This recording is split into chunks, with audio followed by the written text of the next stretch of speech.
मैं अपनी फेवरेट हूँ। कल्पना एक संपूर्ण परिवार की मालकिन है, जिसके घर में किसी चीज की कमी नहीं है। वहीं दूसरी ओर निशा, जिसके पास कुछ नहीं है, लेकिन फिर भी वो खुद को किसी से कम नहीं समझती। एक रोज निशा अपने घर के बाहर खड़ी अपनी सहेली का इंतजार कर रही थी। सहेली के टाइम पर न आने पर वो उसे कॉल करती है और कहती है, अरे यार तू कहाँ है? अब क्या पूरा दिन यहीं खड़ी रहूं क्या मैं? अरे आ रही हूं ना। जल्दी आ, मैंने इतना महंगा इयररिंग पहना है। पता है मैंने कहां से लिया है? एंटीक इयररिंग है, किसी ने देखा भी नहीं होगा। अरे यार जल्दी से आना, किसी को पता चल गया तो कहीं मेरी इयररिंग को नजर ना मार दे। जिसकी नजर मेरी ज्वेलरी पर पड़ती है ना, उसे वो देखते ही रह जाता है। मेरी गाड़ी को भी अभी बाहर जाना था, पहले होता तो अपनी गाड़ी को रोक लेती। अरे यार बस आ रही हूँ। मोना थोड़ी देर में आ जाती है और निशा अपना हाथ अपने झुमके पर फेरते हुए कहती है, यार इतनी देर कौन करता है, चल जल्दी, लेट हो गया हम। यार तेरी झुमकी तो बहुत सुंदर है, मेरी आंख हट ही नहीं रही। ये तो कुछ नहीं है, मेरे पास 20 लाख की ज्वेलरी है और सब एक से एक, ऐसे डिजाइन के पूछो मत, किसी ने देखा ही नहीं होगा। ये मैंने जयपुर से बनवाए थे, मेरे दादाजी ने सब मेरे लिए बनवाया था ताकि मुझे शादी में दे सके। जिससे मेरी शादी होगी ना, उसकी किस्मत बहुत अच्छी होगी। हाँ यार, काश मैं भी तेरी तरह होती। तो मुझे एक दिन के लिए ये झुमके देगी क्या पहनने? अगले महीने मुझे लड़के वाले देखने आ रहे, मेरी साड़ी के साथ ना ये झुमके बहुत जचेंगे। ये देखने के बाद तो कोई भी लड़का इसे मना नहीं करेगा। अरे इसमें कौन सी बड़ी बात है, तेरी सहेली का दिल बहुत बड़ा है, ले लेना। ये पहनकर तो खुद को 7वें आसमान पर समझेगी। हाँ यार। मोना निशा से कुछ नहीं कहती और मन में कहती है, खुद तो मिस इंडिया समझती है, मैं खुद की फेवरेट हूँ तो खुद की फेवरेट है, क्योंकि और कोई तो इसे पसंद नहीं करेगा कभी। मेरे पास ये, मेरे पास वो है। दोनों सहेली मूवी चली जाती है। गाड़ी को भाड़ा देते वक्त निशा कहती है, भैया आपकी गाड़ी में ना वो कंफर्ट नहीं है जो मेरी कार में है। इधर कल्पना भी अपने बेटे बेटी के साथ मूवी पहुंच जाती है। उसी वक्त मोना की नजर अपूर्वा पर पड़ती है और वो निशा को हाथ मारकर इशारा करने लगती है। क्या हुआ, हाथ क्यों मार रही है? अरे धीरे बोलना, वो देख कितना स्मार्ट लड़का है। वो स्मार्ट है तो मैं कौन सा कम हूँ, मैं उससे ज्यादा स्मार्ट और खूबसूरत हूँ। मेरे पीछे मेरी क्लास के कितने लड़के मरते थे, लेकिन मैंने किसी को भाव नहीं दिया।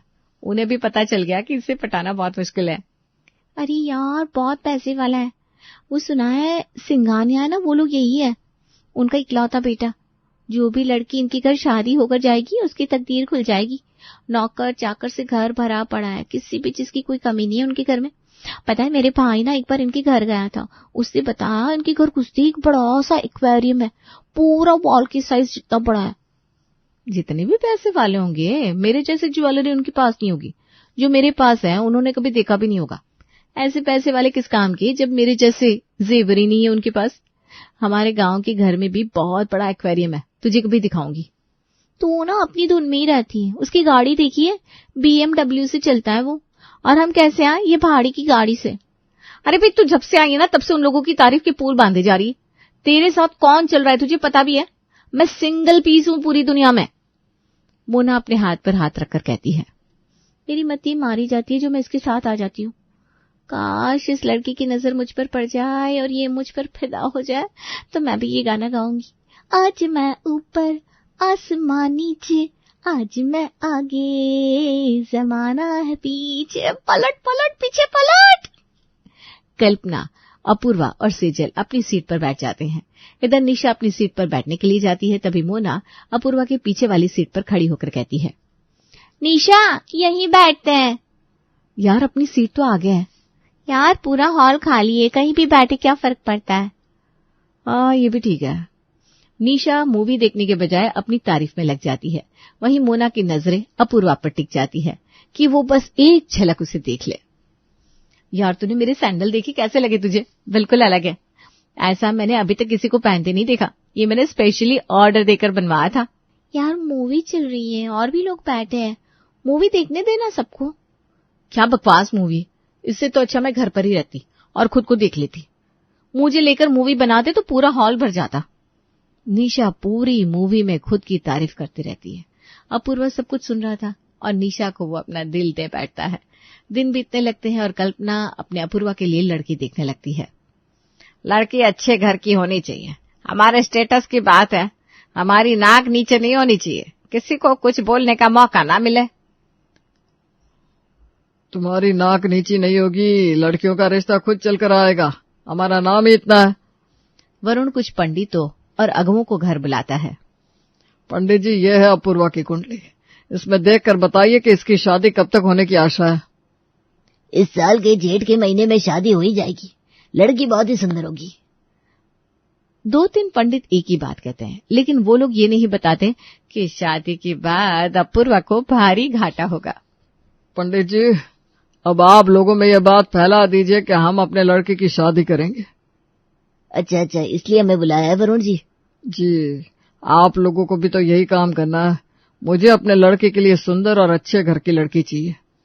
तभी पंडित जी के मुंह से निकलता है, अब नसीब में जो लिखा होता है वही होता है, जैसी लड़की आनी होगी वही आएगी, आपके मेरे सोचने से कुछ नहीं होगा। नसीब वसीब कुछ नहीं होता, मैं जैसा चाहता हूँ वैसा ही होगा। वरुण तेजी में बोलता है और पंडित चुप हो जाता है। सब वहां से निकल जाते हैं। एक पंडित अपने मन में कहता है, बहुत गुरूर है इस आदमी को अपने पैसों का, इसका घमंड तो चूर चूर होकर रहेगा। घमंड तो भगवान ने अच्छों का नहीं छोड़ा, तो ये कौन सी चीज है।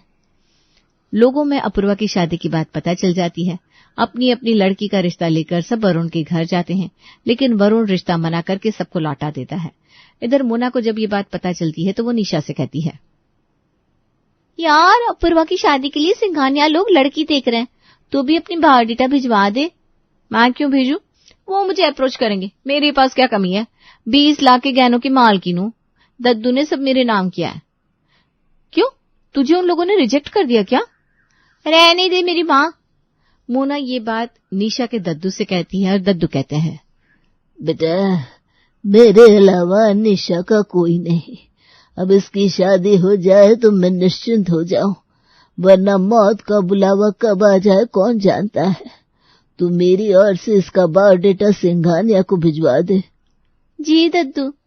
मोना निशा का बायोडेटा बनवाती है और उसमें निशा की वो तस्वीर डालती है जिसमें उसने एंटिक ज्वेलरी पहनी थी, और उसमें डिटेल में एंटिक ज्वेलरी की ऑनर डाल देती है। उधर जब कल्पना निशा का बायोडेटा देखती है तो उसे निशा से ज्यादा उसकी एंटिक ज्वेलरी पसंद आती है। मेरे पास सब कुछ है लेकिन ऐसी एंटिक ज्वेलरी नहीं है, ये ज्वेलरी तो हमारे घर में ही आनी चाहिए, इसी लड़की को बहू बनाकर लाऊंगी। वरुण, इस लड़की को फाइनल करो। अरे भैया, ऐसे कैसे बिना देखे किसी को फाइनल कर दूं? ठीक है, कल लड़की से मिल लेते हैं, फिर जो करना होगा करेंगे। अगले दिन कल्पना और उसके घर वाले निशा के दद्दू से बात करने उसके घर पहुंच जाते हैं। इधर जैसे ही निशा को पता चलता है कि अपूर्वा के घर वाले उसे देखने आ रहे तो वो मुन्ना के आगे फेंकना शुरू कर देती है। जिनकी तू माला जप रही थी ना, वो लोग खुद चलकर आ रहे हैं। मैं हूं ही ऐसी कि कोई भी देखे तो देखता रह जाए। उस दिन मूवी हॉल में मुझे देख लिया होगा उन लोगों ने और रिश्ता भेज दिया। हाँ भाई, तू मॉडल है, तुझे तो देखा ही होगा। चल अब मैं भी तैयार हो जाती हूँ, लड़के वाले आती ही होंगे। इधर निशा तैयार होती है और सारी एंटिक ज्वेलरी पहन लेती है जैसे कोई एंटिक ज्वेलरी का फोटोशूट हो। यार कोई फोटोशूट में नहीं जा रही है, खोल दे, ये सब इतना पहनने की जरूरत नहीं है। तुझे क्या पता, हम भी किसी से कम नहीं है, मुझसे अच्छी इन लोगों को मिल ही नहीं सकती। ऊपर से ऐसी ज्वेलरी, 20 लाख की ज्वेलरी है, ऐसी एंटिक ज्वेलरी उन्होंने देखी होगी क्या? मेरी माँ, इतना पहनने की जरूरत नहीं है, तू थोड़ा कम कर दे, ये बहुत ज्यादा ओवरलोडेड लग रहा है, एक तो हाथ निकाल दे। बेटा मोना सही बोल रही है, तो अपने दद्दू के लिए ही थोड़े जेवर कम कर ले। जिनकी नजर तेज होती है वो इतने में ही समझ जाएंगे, तुम्हें बोलने की जरूरत नहीं पड़ेगी। दद्दू, सिर्फ आपके बोलने पर मैं ये कर रही हूँ, वरना मैं कभी ना करूँ ऐसा। निशा एक तो एंटिक ज्वेलरी पहनकर बाकी निकाल देती है। सिंघानिया परिवार दोपहर में आ जाते हैं। वरुण जी, मैंने अपनी निशा को बहुत नाजू से पाला है। निशा बिना माँ की बच्ची है, उसके माँ बाप बचपन में ही कार एक्सीडेंट में चल बसे थे। मैं ही निशा के लिए माँ बाप, उसका दद्दू सब हूँ। हाँ वो तो है, लेकिन आप ये भी जान ले कि आपकी बच्ची को हमारे घर में कोई दिक्कत नहीं होगी। जी मुझे पता है। निशा बच्चा आजा। निशा और मोना साथ में आती है और सबको चाय देती है। अपूर्व तो निशा को देखकर सरप्राइज हो जाता है। उसके पसंद की लड़की उसे अरेंज मैरिज में मिल रही थी और उसे क्या चाहिए होता है। कल्पना की नजरें निशा की ज्वेलरी पर टिक जाती है। आपकी लड़की सुंदर है, जैसा हमें चाहिए। ये रिश्ता मुझे पसंद है। निशा बेटा, तुम्हें खाना बनाना आता है ना? जी, मुझे खाना क्या सब कुछ बनाना आता है। मेरे कॉलेज में सब मुझसे कहते थे मैं ऐसा खाना बनाती हूँ जैसा कोई रेस्टोरेंट में खा रहा हो, साथ में हेल्दी और फ्रेश खाना। मेरी कॉलेज में तो लड़कियां मुझसे जलती थी, कहती थी बिना तैयार हुए तुम इतनी सुंदर लगती हो तो तैयार होकर क्या ही लगोगी। और एक बार ना मैंने कान के झुमके पहन लिए थे तो सबकी नजरें मेरी ज्वेलरी पर टिक गई थी। अब ऐसी ज्वेलरी किसी के पास होना भी बहुत बड़ी बात है। हमें तो ये रिश्ता पसंद है भाई। मैं तो धन्य हो गया, लेकिन शादी में ज्यादा खर्चा नहीं कर पाऊंगा। जी कोई बात नहीं है, मेरे पास सब कुछ है, बस एक बहू की कमी है। शादी का पूरा खर्चा मैं कर दूंगा। ऐसा नहीं है, जितना हो सकेगा करूंगा। शादी तय हो जाती है। एक रोज निशा अपनी सब सहेलियों को अपने घर बुलाकर शादी के लिए इनवाइट करती है। यार तेरा सही है, फ्री में शादी हो जाएगी तेरी। वही तो, हींग लगी ना फिटकरी, रंग अच्छा हो जाए। बिना पैसे लगाए इतने अच्छे घर में चली जाएगी तू। शादी भी तो ये लोग बहुत लैविश करेंगे। फ्री क्या, 20 लाख की ज्वेलरी दे रहे हैं मेरे दद्दू मुझे, और शादी में मैं 1 लाख का लहंगा ले रही हूँ। ऊपर से दद्दू शादी में खर्च कर रहे हैं आधा। उन लोगों ने कहा कि हम और खर्च करेंगे, लेकिन दद्दू ने कहा मैं खर्च करूंगा, मेरी पोती की शादी है। अपूर्वा के पापा ने बहुत कहा, तब जाकर दद्दू ने कहा आधा आधा खर्च करते हैं। हमारे कम खर्चे नहीं हो रहे, हम किसी से कम नहीं है भाई। हमारी इतनी जमीन पड़ी है गांव में, आखिरकार मुझे ही तो देकर जाएंगे, हम किसी से कम थोड़ी ना है। सब चुप हो जाते हैं। दिन बीतने लगते हैं और निशा की शादी अपूर्वा से हो जाती है। शादी के पहले ही दिन कल्पना निशा को एक सोने की चेन देती है। बहू, तुम पहली बार घर में आई हो, ये उसका तोहफा। थैंक यू मम्मी जी, ये बहुत सुंदर है, लेकिन मेरे पास जो चेन है ना उसका कोई कंपैरिजन ही नहीं है। बहू तो रसोई में कुछ मीठा बना दे, आज तेरी पहली रसोई है। जी मम्मी जी, ऐसी खीर बनाऊंगी कि सब खाते रह जाएंगे। निशा रसोई में जाती है और खीर चढ़ाने के लिए पतीला देखने लगती है। पतीला ना मिलने पर वो कामवाली से कहती है, दीदी वो पतीला कहाँ है? वो टैन में रखा है, मैं भी उतार देती हूँ। यहाँ टैन में रखा होता है? मेरे घर में तो सारे बर्तन सामने रखे होते हैं। मेरे मायके की बात ही अलग है, वहां तो ज्वेलरी भी ना सामने ही पड़ी होती है। बाहर ये सब सेजल सुन रही थी और कल्पना से कहती है, मम्मी ये कुछ ज्यादा ही फेंकती नहीं है, जब देखो फेंकती रहती है। कहीं हमने गलत लड़की तो भाई के लिए पसंद नहीं कर ली? अब मुझे भी यही लग रहा है। मुझे तो लगा था घर परिवार ठीक है, बिना माँ की बच्ची है तो सही रहेगी, पर अब लग रहा है इसका ये फेंकना कहीं हमें मुसीबत में ना डाल दे। खीर तो सबको बहुत पसंद आती है और सब बहुत खुश भी हो जाते हैं। तभी कल्पना कहती है, बहू मैं क्या सोच रही हूँ, अगले महीने अपूर्व का बर्थडे है, तो एक बड़ी सी पार्टी करते हैं। तुम्हारे आने की खुशी और बर्थडे दोनों साथ में सेलिब्रेट करते हैं। हाँ मम्मी जी, क्यों नहीं। वैसे भी मेरी शादी में मेरी एक सहेली नहीं आ पाई थी, उसके पति की पोस्टिंग अभी हुई है यहाँ, वो बहुत बिजी थी उस वक्त, उसे भी मैं बुला लूंगी। निशा जब देखो अपनी और अपने ससुराल की तारीफ करते रहती। एक रोज निशा पार्लर जाती है, वहां पार्लर वाली कहती है, भाभी आप हेयर स्ट्रेट करवा लीजिए। हाँ कर दीजिए, लेकिन उसका ना बहुत चार्ज है, आप इतना कैश तो नहीं लाई होंगी। लाई? मेरे ससुराल वाले कौन है आपको पता है? सिंघानिया है। स्ट्रेचिंग क्या, मैं 1 लाख ऐसे ही पर्स में लेकर घूमती हूँ। मेरे ससुराल में पैसे ऐसे ही रखे रहते हैं, काम वालियों को भी ऐसे ही पैसे दे देते हैं। निशा पार्लर वाले के सामने बहुत फेंकती है। वहां बैठी दूसरी कस्टमर भी सोच में पड़ जाती है। अब निशा अपनी आदत से बाज तो नहीं आती, पर रोज आए दिन सबको डिंगे मारती रहती है, मेरा ससुराल ये, मेरा ससुराल वो। इसी तरह दिन बीतने लगते हैं और 1 महीना बीत जाता है। अपूर्व का बर्थडे आ जाता है। पार्टी बहुत शानदार होती है। निशा अपनी सभी सहेलियों को बुलाती है। सलोनी अपने पति के साथ आती है वहां।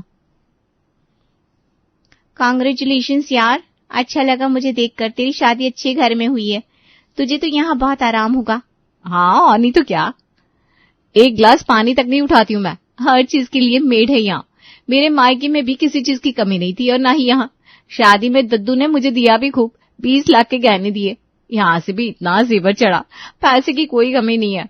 मेरे ससुराल वालों का नाम बिकता है पता, सिंघानिया सुना तो होगा ही तुमने।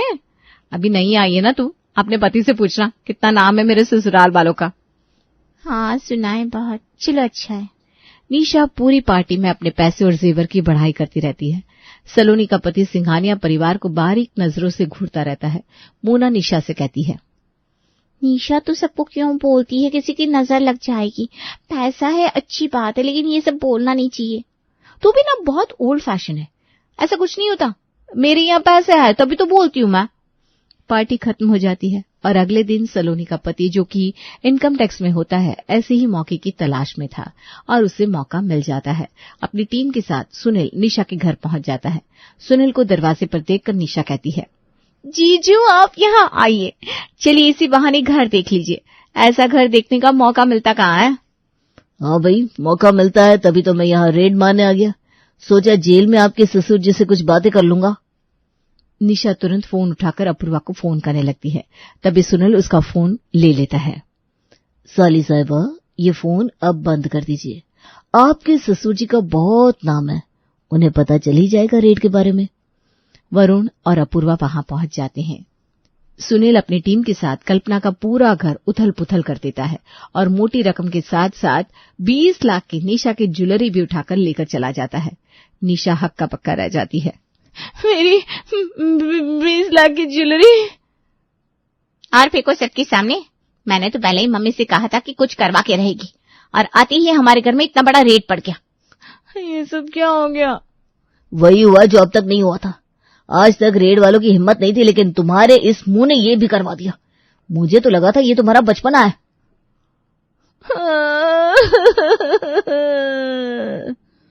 बहू रो मत, मैं करता हूँ कुछ। वरुण इनकम टैक्स ऑफिस जाकर निशा की ज्वेलरी छुड़वा कर ले आता है। निशा को ज्वेलरी मिल जाती है। सबको लगता है कि निशा अब सुधर जाएगी, लेकिन ऐसा कहाँ होना था। निशा अपनी आदत से मजबूर है और वापस से फेंकना शुरू कर देती है। पता है, इनकम टैक्स वालों से भी मेरी ज्वेलरी मेरे ससुर जी वापस ले आए। कितने बड़े बड़े कॉन्टैक्ट्स है। अरे सिंघानिया, नाम तो सुना ही होगा आपने।